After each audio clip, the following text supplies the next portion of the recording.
Okay, one more topic in this section. So we saw how to use star as an argument. Now we're going to see how to use star star as an argument. And rather than unpacking lists or tuples, which is what a single star did, using two stars will help us unpack dictionaries into keyword arguments. So as always, it helps to take a look at some code. So here's a silly little example.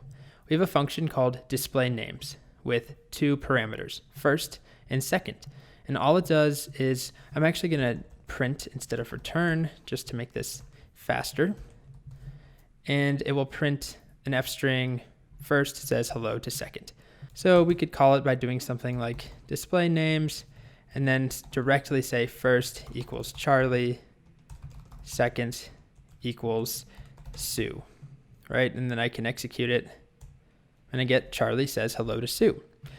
So that's great. But just like the previous example with unpacking, sometimes you'll have data that's in a list, or in this case, you'll have data that's in a dictionary already. Like we have here. First is cold, second is rusty. It's already set up to look like, the name of these parameters. It should fit in nice and easy. But if I just pass this in directly, you can see I have a comment that says nope. If I just pass names in, let's see what we get. We get a problem saying missing one required positional argument, second. So what happens here is that first is assigned to names, or names is assigned to first. So first is the entire dictionary, and then second is non-existent. There's nothing that's been passed in, and that's why we get that error message. So what we do is just, I'll leave this here, commented out. We just add those two stars right in front. And it will essentially unpack this dictionary into separate keyword arguments. So we'll end up with first equals Colt, comma, second equals Rusty as arguments. And what is it called? Display names. So we'll do the exact same thing. Let's try it. Colt says hello to Rusty. So hopefully you can see how this is useful.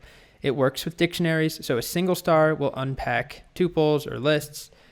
Two stars will unpack dictionaries into keyword arguments. Lastly, I have one more example. This one is called add and multiply numbers. It takes 3 parameters. And it just returns, and again, I'm going to change that to a print. It's going to print A plus B times C. So if we had a dictionary like this, A equals 1, B is 2, C is 3, as we've already seen, I can't directly pass that in. But if I unpack it, we should get 7, because A is 1, B is 2, C is 3. Multiplication happens first, 3 times 2, 6, plus A, which is 1, gives us 7.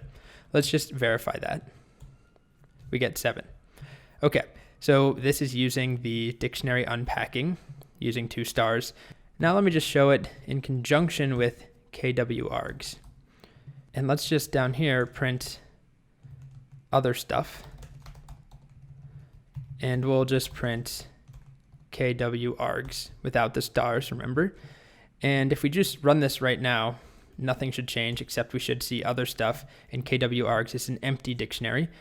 But if this dictionary that we unpacked had multiple things in it, like, I don't know, D equals 55, comma, name equals Tony, just like that, you now see that we still get 7, ABC works, but then in kwargs, we now have 2 key value pairs that have been unpacked. And one last thing, if I passed in after this, let's do cat equals blue, and now I run it, we end up with the exact same thing, but now we also have cat is blue inside of our kwargs. So what I'm trying to show you here is that you can do things other than unpacking a dictionary. It's not like this is the only thing that you can pass to a function if you're going to use it. You can pass other arguments afterwards. Okay, so that is dictionary unpacking.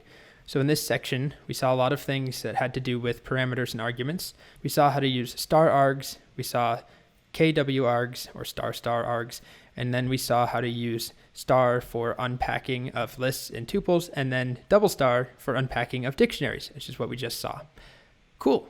So we are done.